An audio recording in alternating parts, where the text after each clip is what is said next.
아멘. 이제 담임 목사님께서 나오셔서 하나님께서 세우신 인생의 모범 답안이라는 제목으로 하나님 말씀 선포하시겠습니다. 할렐루야. 아름다운 찬양으로 이 아침에 우리 하나님께서 영광 받으신 줄 믿습니다. 지나간 주간도 주께서 평강으로 인도하셨습니다. 알곡으로 연걸어가는 가을이 열려가고 있는 지나간 한 주간도 주께서 위로하시고 힘주셔서 오늘 또 주 안에 서게 하셨습니다. 감사하며 오늘 하나님의 현존 앞에 예배할 때 영광하시기로 예배함으로 예배를 통한 기쁨과 복이 충만하시기 바랍니다. 우리 모두 젊은 시절, 학창 시절을 보낼 때에 시험을 잘 준비하지는 못하고 시험은 잘 쳐야 되고, 그러다 보니 시험을 칠 때에 옆 사람, 뒤 사람, 앞 사람 두리번거리면서 커닝을 한 추억이 있습니다. 어느 사회나 시험 중에 커닝은 일반적인 현상으로 나타납니다. 물론 전문적으로 준비하고 요즘같이 전자시스템, 컴퓨터 여러가지 전문적으로 준비하면 그건 아주 나쁜 일이지만 앞사람, 옆사람 슬쩍 보는 거, 그 정도는 애교로 봐야 되겠죠. 그런데 커닝을 한다고 옆사람, 앞사람 문제를 보고 적었는데 그게 오답일 경우가 많습니다. 나는 A라고 생각하는데 옆사람 보니까 B거든. 그럼 B인가 하고 B로 적었더니 그게 틀렸다고요. 시험을 준비하는 사람에게 가장 큰 관심사, 시험을 준비하는 사람에게 가장 큰 소망사항은 그 시험의 모범 답안지를 아는 것입니다. 모범 답안지만 안다면 적어도 실격은 당하지 않을 수가 있습니다. 사람의 삶에서 그리고 인생에서 정말 중요한 과제가 무엇일까? 우리가 할 일이 많지만 가장 중요한 것은 내게 주어진 인생을 어떻게 사는 것이 최상의 삶이냐 하는 것입니다. 다시 말한다면 인생의 모범 답안이 무엇일까? 그것을 아는 것입니다. 인생의 모범 답안을 안다면 적어도 완벽하진 않지만 100점을 맞을 수는 없지만 실격을 당하지는 않을 것입니다. 우리는 세상에서 많은 시험을 칩니다. 학교 시험, 입사 시험, 자격 시험, 성진 시험이 있습니다.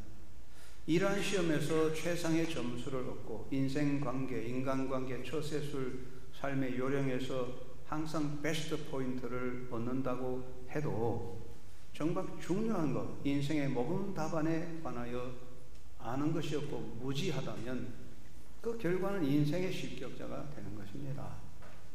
아무리 시험도 잘 치고 사회에 성공하고 아무리 잘 나가도 인생의 실격자가 되면 이건 전반적인 인생의 몰락이 되겠죠.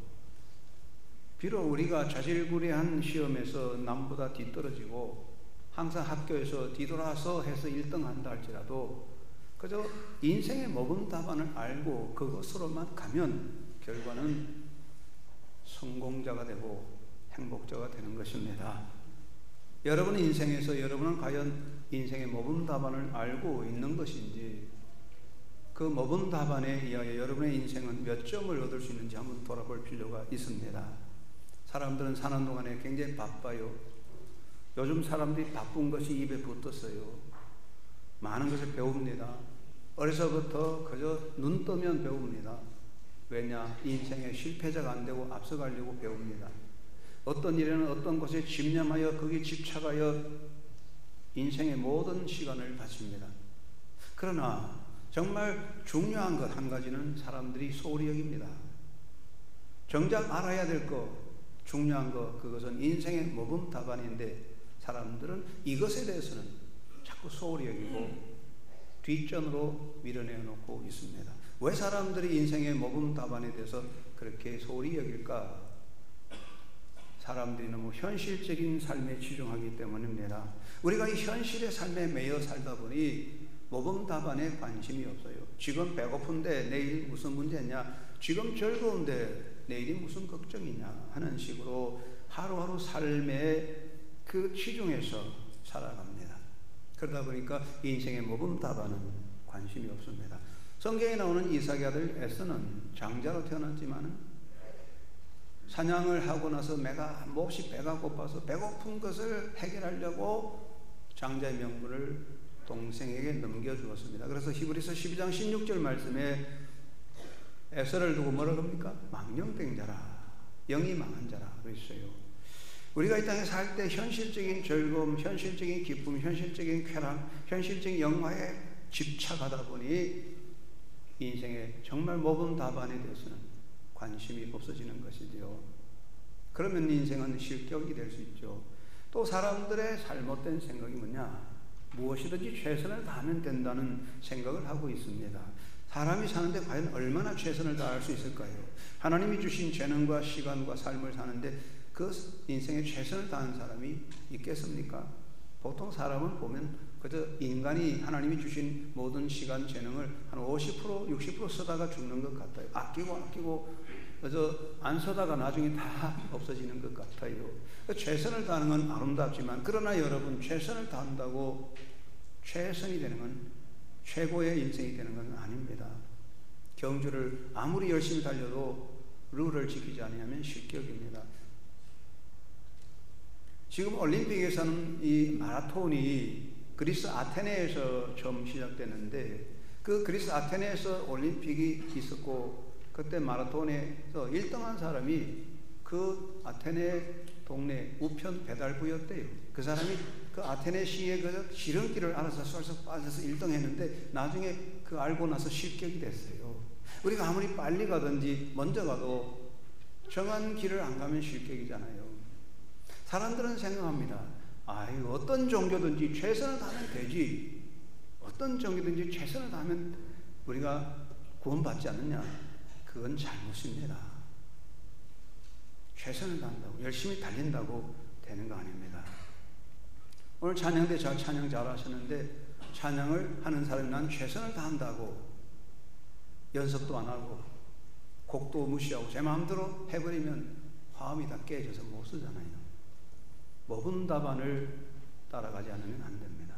또 사람들이 왜 모범 답안을 무시하느냐? 영원한 삶에 대한 비전에 대한 소망이 약해요.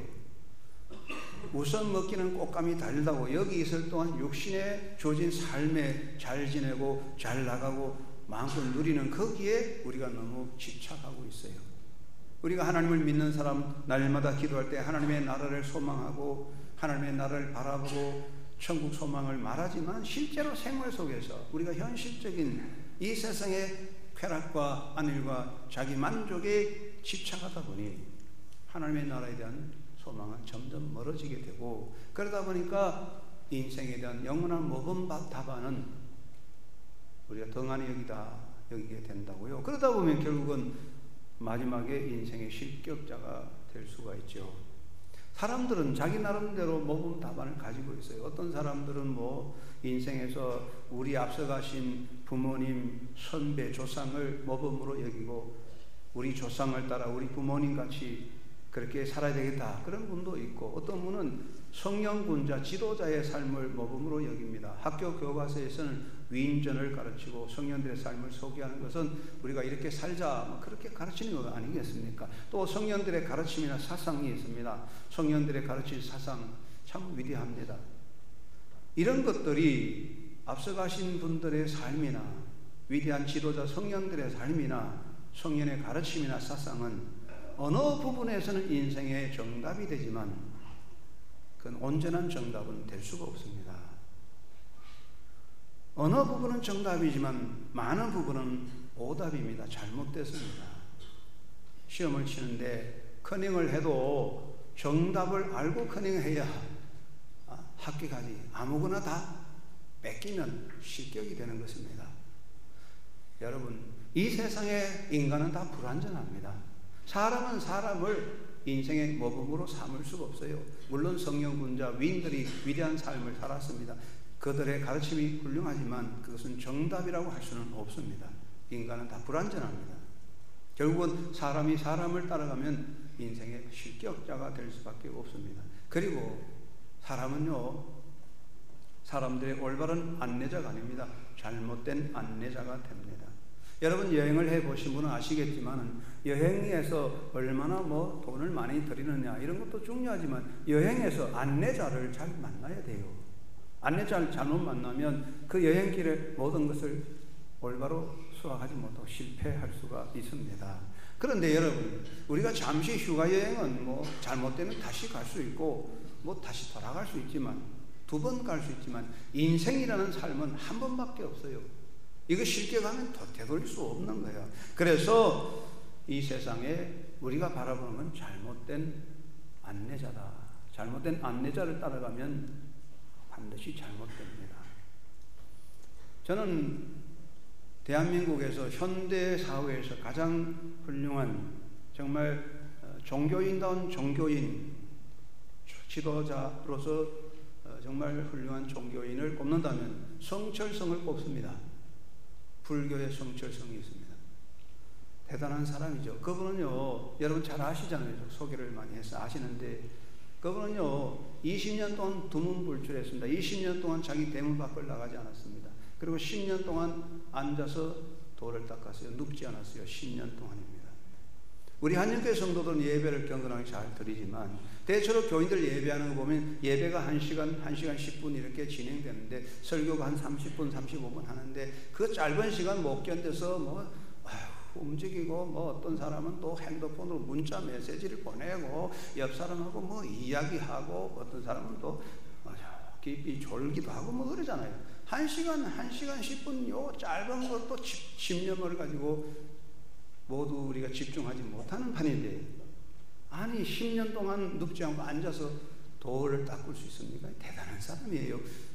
현대사회에서 한국의 최고의 정신적 종교 지도자라고 할 수가 있습니다. 그런데 성철성이 돌아가실 때에 불가에서 말하는 열반송이라는 말을 시를 남기고 갔습니다. 그 시가 좀 별로 알려지지 않는 것 같습니다. 생평기왕 남녀군하니 미천주의 같습니다. 활렴합이 한만난하니 일륜통 계력산이라. 그런 말을 남겼어요. 다 아는 이야기입니다. 생평기왕 남녀군하니 미천주의 같습니다. 내 평생에 수많은 남녀를 속여 먹었으니 내 죄가 수미산을 넘어 하늘에 사무친다. 그랬어요. 자, 그렇다면 왜 그런 말을 했을까? 저는 참 안타깝게 여깁니다. 성철성 같은 분이 정말 예수님을 만났으면 세계적인 기독교 영적 지도자가 될 텐데 안내자를 잘못 만난 것 같다. 여러분 노력하고에서도 안내자 잘못 만나면 인생의 실패자가 됩니다. 여러분 인간의 삶에 누가 보장합니까? 자동차를 잘못 사면 자동차 회사가 어느 정도 보장을 해줍니다. 물건을 잘못 사면 그 물건을 만든 사람 회사가 어느 정도 보장을 해줍니다. 그런데 여러분 인생은 누가 보장해 줍니까? 열심히 달려갔습니다. 잘못됐습니다. 어디 가서 보상받습니까? 선생님 시킨 대로 했더니 내가 이렇게 실패자가 되는데 보상해 주세요. 선생님이 보상해 줍니까? 잘못된 종교 따라가서 망했습니다. 그 종교 교주 찾아가서 보상해 주세요. 보상해 주지 않습니다. 인생은 보상이 없어요. 한 번 가면 끝나는 거예요. 그러므로 여러분 우리가 살아갈 때 빨리 가는 것도 좋습니다. 인간적으로 성공하는 거 좋습니다. 많은 거 누리는 거 좋습니다. 그런데 정답을 알고 가셔야 됩니다. 인생의 모든 답안을 아셔야 됩니다. 사랑하는 한영교회 성도 여러분은 인생의 모든 답안을 알고 계십니까? 알고 계시는 분은 아멘 해보세요. 아유 이거 모르는 소리 많으면 곤란한데요. 다 아는 겁니다. 인생의 모든 답안 모르면 이게 사는 게 실격이잖아요. 실격을 당할 줄 알면서 왜 달려가야 됩니까? 인생의 모든 답안이 있습니다. 여러분 기계를 만든 사람은 기계를 잘 알아서 기계를 어떻게 쓸까 하는 작동 방법을 그 부품에 다 따라 붙여줍니다. 그대로 가면 되는 거예요. 이 세상을 지으시고 사람을 만드신 하나님께서 인간을 위해서 인간의 행복을 위해서 모범 답안을 제시해 주셨습니다. 하나님께서 주신 모범 답안이 두 가지입니다. 첫째는 문서로 된 것이고 둘째는 삶으로 보여주신 모범 답안입니다. 먼저 하나님께서는 문서로 모범 답안을 주셨어요. 기록해 놓았어요. 이렇게 살아라. 이게 성경 말씀이에요. 성경 말씀은 종교 교리나 도덕적 교훈책이 아닙니다.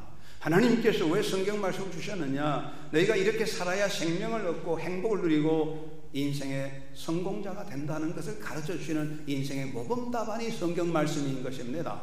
성경 속에는 실패자도 있습니다. 성공자도 있습니다. 행복한 사람도 있습니다. 불행자도 있습니다.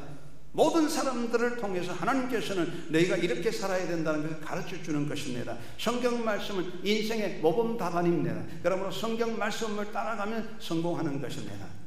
다른 길이 없어요. 성경 말씀하십니다. 네가 이 말씀에 순종하면 네가 영원히 살리라 그랬습니다. 그래서 이 모범 답안에 맞으면 합격이고 안 맞으면 실격이 될 것입니다. 사도 바울이 말씀하십니다. 고린도서 3장 15절 17절 말씀에 성경은 능히 너로 하여금 그리스도 예수 안에 있는 믿음으로 말미암아 구원에 이르는 지혜가 있게 하려느니라. 모든 성경은 하나님의 감동으로 된 것으로 교훈과 바르게 함과 의로 교육하기에 유익하니 이는 하나님의 사람으로 온전케 하며 모든 선한 일을 행하기에 온전케 하려 함이니라. 성경이 종교 기독교 교리나 그냥 교양 도덕책이 아니라고. 성경은 인생의 성공 생명 얻는 모범 답안책입니다. 그리고 하나님께서는 삶으로 모범 답안을 보여주었어요. 여러분 군인들이 군에 가서 훈련하면 교재 책으로 SOP 책을 가지고 공부합니다. 그리고 나서 교관이 설명하죠. 총은 이렇게 쓰고 어떻고 하고는 그 다음에 어떻게 합니까? 훈련된 숙달된 조교가 시범을 보입니다. 그러면 공부를 못해도 수업 시간에 졸아도 글자를 몰라도 그 조교의 시범을 보고 따라가면 되는 겁니다. 그러면 총도 쏠 수 있고 다 할 수 있어요. 하나님께서 하나님의 말씀, 기록된 성경 말씀을 모범 답안으로 주시고 그 다음에는 예수 그리스도를 통하여 삶의 모범을 보여주셨어요.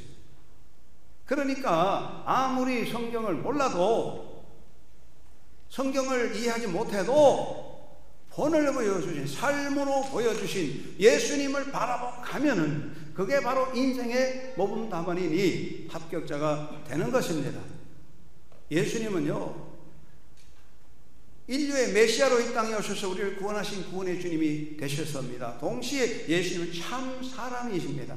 참 사람으로서 삶의 길을 살아가시면서 우리에게 인생의 길을 보여주었어요. 예수님은 하나님의 말씀에 사건한 것입니다. 말씀이 사건으로 삶으로 나타나는 거예요. 사람이 문서로 된 안내책자, 문서로 된 교재를 봐도 모를지라도 그를 몰라도 시범을 보이는 사람 본받고 따라가면 잘 수가 있습니다. 사람들이 하나님 말씀의 성경을 통하여 난해해서 하나님의 뜻을 이루지 못할지라도 몸으로 보여주신 예수님을 바라보고 예수님을 따라가면 합격자가 됩니다. 예수님이 인생의 모범 답안입니다. 여러분은 이 땅에 살 때에 인생의 모범 답안을 알고 있습니다. 그러므로 여러분은 절대로 실격자가 될 수 없습니다. 할렐루야. 여러분이 모범 답안을 알고 있잖아요. 예수님은 인생의 완전한 모범입니다. 예수님은 길과 진리와 생명이 있습니다. 예수 안에 바른 길이 있고 예수 안에 인생의 진리가 있고 예수 안에 생명이 있습니다. 예수님은 구원의 길이요 바른 삶의 길입니다. 참으로 길이 매우 중요합니다. 그래서 인간 사회에서 문명이 발달되면 길부터 닦습니다. 소련과 미국이 냉전 시대에 소련의 대통령 후르초프가 미국을 깔봤어요. 그래서 미국에 한번 가서 비행기를 타서 미국 갔다 와서 후르초프가 두 손 들었답니다.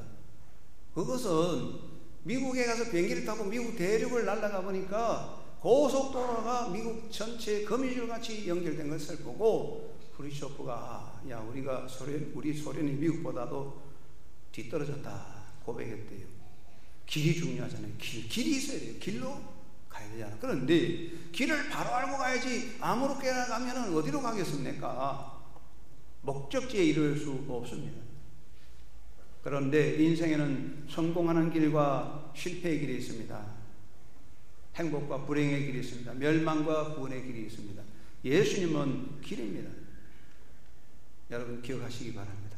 예수님은 길을 가르쳐 주시고 우리를 길로 인도하시는 안내자나 선각자가 아닙니다. 예수님을 선각자다, 길 안내자로 여기면 안 됩니다.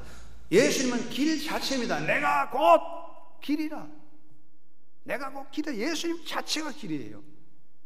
여러분 낯선 길을 갈 때, 전혀 모르는 곳을 갈 때에 길을 물어 갈 수도 있지만은 앞차를 따라갈 수도 있는데, 앞차를 따라가다 보면 복잡한 길에서만 그만 앞차 놓치면 못 찾아갑니다. 가장 안전한 것은 길을 잘 아는 사람이 운전을 하든지, 우리가 찾아가는 목적지 그 집의 주인이 직접 운전하는 차를 타고 가면 잠을 자도 되고 졸아도 목적지에 도착할 수 있습니다. 이게 중요한 겁니다. 사랑하는 여러분, 예수님은 길 자체예요. 내가 곧 길이다. 예수님이 길이기 때문에 우리가 예수님을 알고 모시면 내가 길을 가지고 있는 거예요. 내가 길이 되는 거예요. 그러니까 그 길을 잃어버릴 염려가 전혀 없다는 거예요. 그리고 예수님은 진리십니다. 진리라고 하는 것은 철학적이나 수학적 교리를 말하는 게 아니에요. 생명을 주는 거예요. 이 진리는 깨달을 수가 없어요. 바울이 말씀하시기를 지혜와 지식의 모든 부하가 예수 안에 있다 그랬어요. 예수님은 진리 자체이기 때문에 우리가 예수를 알면 진리를 아는 거고, 예수를 모시면 진리를 내가 가지는 거야. 그게 진리야. 이거는 아주 위대한 하나님의 은혜입니다. 예수님은 생명입니다. 육체적인 생명은 약을 먹든지 물리적인 힘으로 보충을 받을 수 있습니다. 다리가 약한 사람은 기계를 해서 다리가 강해질 수 있고, 또 특별한 무슨 명약 아니면 마약을 먹으면 힘이 솟아날 수 있죠. 그러나 참 생명은 보충이 되는 게 아니에요. 생명은 예수 안에 있습니다. 예수님은 참 생명입니다. 나는 생명의 떡이니 나를 먹는 자는 영원히 살리라. 우리가 예수 그리스도를 통하여 생명을 받아 누리는 거예요. 그러니까 예수님은 길이고 진리요 생명이에요. 그것이 예수님이고, 예수님이 그래서 하나님께서 우리에게 나를 위해 주신 완전한 행복과 성공과 합격되는 모범 답안입니다. 그리고 예수님은 참 사람으로서의 삶을 사셨어요. 그는 참 하나님이지만 참 사람입니다. 사도 바울이 빌립보 2장 6절에서 11절에 고백했습니다. 예수님은 하나님과 동등하신 참 하나님이시지만은 자기를 비우시고 인간의 육체를 입고 이 땅에 오셔서 온전히 복종하셔서 몸으로 십자가를 지시고 고난당하고 달려 돌아가셔서 부활하셨다. 그래서 그는 위대한 승리자가 되셨고 천하 만민이 그리스도 앞에 무릎 꿇고 굴복한다고 말씀하고 있습니다. 예수님은 사람의 몸을 입고 오셨습니다. 그는 나의 육신을 그대로 가지고 오셨어요. 그래서 인간의 길을 걸어가셨어요. 예수님은 삶으로 우리에게 영원한 길을 보여주신 삶 자체입니다. 예수님은 이론이나 사상이 아닙니다. 예수님은 종교 교리가 아니고 예수 자체가 바로 삶인 겁니다. 예수가 삶이라고요. 할렐루야. 졸음이 오는 분 계십니까? 한번 따라 합시다. 예수님은 이론이나 사상이 아니다. 예수님은 교리가 아니다. 예수님 자체가 곧 삶이다. 예수님의 삶 자체야. 생명의 삶 자체야. 그러니까 우리가 예수님을 바라보고 예수님을 따라가면 그게 생명이고 그게 삶이고 그게 진리가 있다는 거예요. 이게 하나님의 은혜입니다. 예수님은 또 다 이루셨다. 내가 다 이루었다 했습니다. 여러분, 사람이 다 이룰 수 없어요. 인간은 미완성입니다. 인간은 실패작입니다. 방황하다가 끝납니다. 우리 여행과 같이 인생은 미완성, 사랑도 미완성, 쓰다가 많은 편지, 부르다 많은 노래, 그리다가 많은 그림, 새기다 많은 조각품이다. 예, 그렇습니다. 인간은 미완성이에요. 실패작으로 방황하다가 끝납니다. 예수님은 다 이루셨습니다. 예수님은 구원의 역사를 다 이루시고, 예수님은 삶의 길을 완전히 이루시고, 예수님은 하나님의 뜻을 완전히 이루시고, 예수님은 사랑의 길을 완전히 이루셨어요. 예수님 안에 오류가 없어요. 예수님은 시행착오가 없어요. 그러므로 예수님은 완벽한 인생의 모범 답안입니다. 완벽한 인생의 모범 답안이에요. 그대로 가면 되는 거예요. 예수님은 인간의 몸을 입으셨기 때문에 겉으로는 뭐 나약해 보이고 실패자같이 무능한 것 같이 보였지만은, 그러나 그런 약함을 통하여 예수님은 십자가를 극복하시고 부활의 역사를 이루셨어요. 완전한 사랑의 길을 이루셨어요. 예수님은요, 오류 없는 절대적인 완벽한 인생의 모범 답안입니다. 그러므로 예수 안에 생명이 있고 영원한 진리가 있습니다.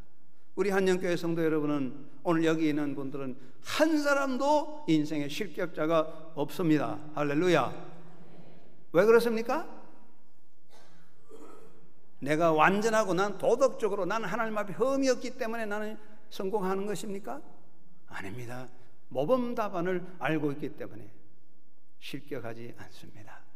물론 어떤 사람은 조금 잘하고 어떤 사람은 좀 못하겠지만은 모범 답안 예수님을 알고 따라가면 모두 합격자예요. 마지막에 주님께서 우리를 심판하실 때 합격자로 영광에 설게 될 줄로 믿습니다. 할렐루야. 한번 따라합시다. 나는 인생의 실격자가 될 수 없다. 왜 그렇습니까? 모범 답안을 알고 있어요. 그 길을 가고 있어요. 뭐 재미있는 옛날 유머가 있지요. 요즘은 낙원에 가면요, 낙원에 들어가는 사람들이 기다리는 줄이요, 얼마나 긴 며칠 동안 기다려야 된답니다. 왜 그러냐 하니까 베드로가 낙원 문지기를 써서 한 사람 한 사람 조사를 하는데, 특별히 한국 사람은 대부분 다 성형수술을 해가지고 베드로가 보고 이게 원본하고 달라가지고 이게 원본 대조하느라고 시간이 그렇게 많이 걸린대요. 그러니까 그렇게 너무 또 심하게 성형수술하면 안 좋다는 거예요. 뭐 농담인데요. 어쨌든 여러분, 하나님 앞에 설 때 여러분의 인생의 점수는 얼마나 되겠습니까? 우리가 이거에 중요한 거 아니겠습니까? 그러므로 우리는 예수 그리스도 안에 있는 것입니다. 예수를 깊이 아는 사람이 되십시다. 한번 따라합시다. 예수를 깊이 알자. 사도 바울은 예수를 정말 알기 위해서 예수를 깊이 알고서 자기 모든 인간의 그 쓰레기로 버렸어요. 내가 예수를 알고 보니까 세상은 쓰레기다. 히브리서는 예수를 깊이 생각하자. 이 말은 우리의 생각과 사상을 예수에게 맞춰가자 그랬어요. 호세아 6장 3절에 하나님을 알자, 힘써 하나님을 알자 그랬는데, 하나님을 아는 길은 하나밖에 없어. 하나님은 안 보입니다. 하나님을 아는 길은 예수님을 아는 것이 하나님을 아는 것입니다. 예수님 말씀하시기를 나를 본 자는 아버지를 보았다. 할렐루야. 우리 예수님이 얼마나 좋으신가. 예수님은 완전한 모범이에요. 그러므로 우리가 예수를 알되 깊이 알아야 되겠습니다. 음식도요, 꼭꼭 씹어야 맛을 알아요. 한우 불고기 좋다고 허겁지겁 씹지도 않고 넘겨버리면 맛도 모르고 소화불량 걸리는 거예요. 꼭꼭 씹어야 맛을 알아요. 하물며 우리가 하나님의 말씀의 역사를 깊이 들어가야 합니다. 종교는 깊이의 세계 아니겠습니까? 여러분, 농부가 밭을 깊이 갈 때에 그 밭의 보화를 발견했듯이 말씀을 깊이 있게 연구하고 배우고 공부하고 기도로 깊이 하고 예배도 깊이 드리는 자가 되시기 바랍니다. 항상 구경꾼같이 설렁설렁 와서 적당하게 구경이나 하고 뭐 졸기도 하고 뭐 이러다가 왔다 갔다 하다 보면 뭐 깊이 맛을 알 수가 없어요. 맛을 알아야 기쁨이 있죠. 맛을 알아야 그게 뭔가 의미를 찾죠. 맛을 모르는데 뭘 하겠습니까? 여러분, 예수를 깊이 알고 예수 그리스도의 그 진리를 여러분의 삶 속에 누리고 예수 그리스도 안에 담긴 부하가 바로 여러분의 삶에 놀라운 은혜로 채워지기를 주의 이름으로 축원합니다. 그리고 예수 안에 굳게 서야 됩니다. 한번 따라합시다. 예수님 안에 굳게 서자. 여러분, 수영을 잘 하십니까? 수영을 못 하시는 분은 수영을 좀 배워야 될 것 같습니다. 그런데 수영을 잘하려면 어떻게 해야 될까요? 박태환 선수를 모셔서 1년 동안 열심히 레슨 받으면 수영 선수가 되겠죠. 그렇죠? 여러분, 박태환 선수를 모셔서 값비싼 돈 주고 1년 동안 강의를 받는다고 수영선수 되는 게 아닙니다. 수영선수가 되려면 당장 물속에 들어가야 돼요. 물속에 풍덩 들어가서 물도 마시고 그렇게 해야 수영을 할 수 있는 거예요. 예수님 말씀하십니다. 내 안에 거하라. 그리하면 나도 너희 안에 거하리라. 이 말씀은 너희가 내 안에 풍덩 빠져라. 내가 너를 품어준다. 할렐루야. 사도 바울이 골로새서 2장 6절 7절 말씀하시기를 너희가 그리스도 예수를 주로 받았으니 그 안에서 행하되 그 안에 뿌리를 받고 세움을 입어라. 예수 안에 깊이 뿌리를 내리자 그 말입니다. 여러분, 예수 안에 풍덩 빠지는 삶이 되시기 바랍니다. 칼 야스퍼스는 신앙은 뭐냐? 남파라 그랬잖아요. 배가 가다가 그냥 바닷속에 붕 빠져버리는 게 믿음이라 그랬어요. 우리가 하나님 안에 예수 안에 풍덩 빠져버리는 것이 믿음이에요. 여러분, 예수 안에 풍덩 빠지는 여러분 되시기 바랍니다. 한번 따라 합시다. 예수 안에 풍덩 빠지자. 좀 빠져들어가 보세요. 그래야 맛을 알죠. 바다에 물에 강물에 풍덩 빠져야 헤엄을 치든지 뭐 물고기를 잡든지 하지. 그때서 구경하는데 언제 수영 배우고 물고기는 언제 잡습니까? 예수 안에 풍덩 빠지는 겁니다. 예수 안에 나를 내던지는 겁니다. 나의 삶의 모든 걸 예수 안에 내던져버리고 예수 안에 빠져들어가면 주님의 은혜와 역사가 여러분을 완전히 감싸줄 것입니다. 그리고 예수님에게 맞추어 인생을 정비해야 할 것입니다.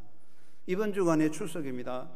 사람들이 고향도 가고 많이 여행 가겠죠. 여행 가기 전에, 자동차 여행하기 전에 제일 먼저 해야 되는 건 무엇이겠습니까? 자동차 정비하는 겁니다. 엔진 오일도 점검하고 바퀴도 보고 이렇게 해야 되지. 무조건 나갔다가 덜끄덕 고장 나면 이게 참 난감합니다. 제가 미국에 있을 때 나이 드신 어른들 모시고 단풍 구경을 한번 갔어요. 교회 자동차 15인승 밴이 있어가지고 타고 가는데 잘 가가지고 구경하려고 하는데 그만 언덕바지에서 자동차 까당꽝 하다가 그냥 서버렸어요. 야, 이게 뭐냐? 엔진이 그냥 터졌어요. 그게 왜 그러냐면 그 자동차를 사택에 항상 보관하는데 이 관리한 사람이 정하지 않다 보니까 자동차 엔진 오일을 점검하지 않고 우리 장로님이 운전하면서 그냥 끌고 나왔어요. 그러니까 엔진 오일이 말른 상태에서 운전하다 보니까 열을 받아서 터져버렸어요. 아무리 훌륭한, 아무리 좋은 기계라도 점검하지 않으면 고장나지 않습니까? 인생도 점검이 필요합니다. 무조건 달려간다고 되지 않습니다. 열심히 가면 되는 거 아닙니다. 점검합시다. 나의 가치관이, 내 목적과 나의 인생에 내가 쓰는 돈의 소비가, 내 일이 예수에게 맞추어져 있는지를 점검해야 될 것입니다. 사도 바울은 오늘 빌립보서에 말씀하시기를 너희 속에 이 마음을 품으라 고 그리스도 예수의 마음이라고 했는데요, 이 말은 마음을 가지라는 게 아닙니다. 예수님에게 우리의 삶을 맞추자 그랬어요. 여러분 영어 번역에 보면 이렇게 되어 있습니다. Your attitude should be the same as that of Christ Jesus라고 번역이 나왔어요. 이 말은 우리의 attitude, 우리의 태도들을 예수님 같이 되도록 좀 만들어 맞추어 가자 그것입니다. 우리의 말과 우리의 생각과 행동을 예수에게 맞추어 가자. 그래야 되는 겁니다. 그것이 정답이죠. 정답을 알았으면 그게 맞춰야 되는 거 아니겠습니까? 내 기분대로 하면 안 돼요. 여러분의 일상생활이, 여러분의 소비가, 여러분의 삶의 나날들이 예수님에게 맞추어졌는지 한번 점검해 봅시다. 그래서 예수님에게 맞추어지기를 바랍니다. 우리는 정답을 알고 있어요. 여러분 다 행복자입니다. 여러분 절대로 실격자가 아닙니다. 실격자가 될 수가 없어요. 왜냐하면 모범 답안을 알고 있잖아요. 그대로 가면 되는 겁니다. 마지막까지 예수님을 깊이 알고 예수님 모시고 예수 안에 깊이 품어져서 예수의 사랑을 받고 나의 삶을 예수에 맞추어서 예수님과 함께 끝까지 잘 달려가서 인생의 성공자로 영광스러운 면류관을 주님과 함께 받아 누리는 한국의 성도들 다 되시기를 주의 이름으로 축원합니다. 고마우신 아버지 감사합니다. 우리 모두 나약하고 넘어지고 실격할 수 없지만은 예수님은 완전한 모범 답안이니 예수님 안에 우리는 절대로 실격하지 않을 것을 믿고 감사합니다. 더더욱이 예수님을 알고 예수님 모시고 예수에게 맞추어서 남은 인생 잘 달려가 믿음의 역사를 이루고 복의 복을 누리는 성도들 다 되게 하여 주옵소서. 예수님의 이름으로 기도드리옵나이다. 아멘.